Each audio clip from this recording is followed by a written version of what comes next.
States are using a federal tool to check voters' citizenship status, and it's making mistakes. At the same time, President Donald Trump is ramping up claims of election fraud before the midterms. Here's what ProPublica and the Texas Tribune found out. The Department of Homeland Security rushed the rollout of a tool called SAFE before the agency could determine voters' most up-to-date citizenship information. That led to repeated mistakes, including some people being incorrectly flagged as non-citizens. In Texas alone, at least 87 eligible voters across 29 counties were flagged in error. In Missouri, it flagged hundreds. But local election officials suspect there may be more. Historically, the SAFE tool was used to check immigrants' eligibility for public benefits, but the Trump administration thought it could be reimagined as a way to search state voter rolls en masse for non-citizens.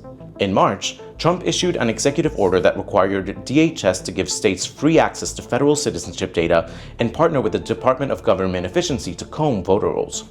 The biggest update was adding confidential Social Security data to the system, letting states search for information on voter citizenship status and expanding the database to millions more Americans. But the speedily overhauled system proved to be flawed. DHS has had to correct information provided to at least 5 states after SAFE misidentified some voters as non-citizens, according to correspondence between state and federal officials. In Texas, confusion took hold when the Secretary of State's office sent counties lists of flagged voters.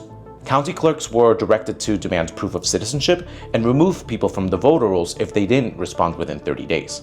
In Missouri, state officials acted on SAFE's findings before verifying them, directing county election administrators to make voters flagged as non-citizens temporarily unable to vote. But in hundreds of cases, those determinations were wrong. Even counting people flagged in error, results from the SAFE searches don't support Trump's claim that non-citizen voting is widespread.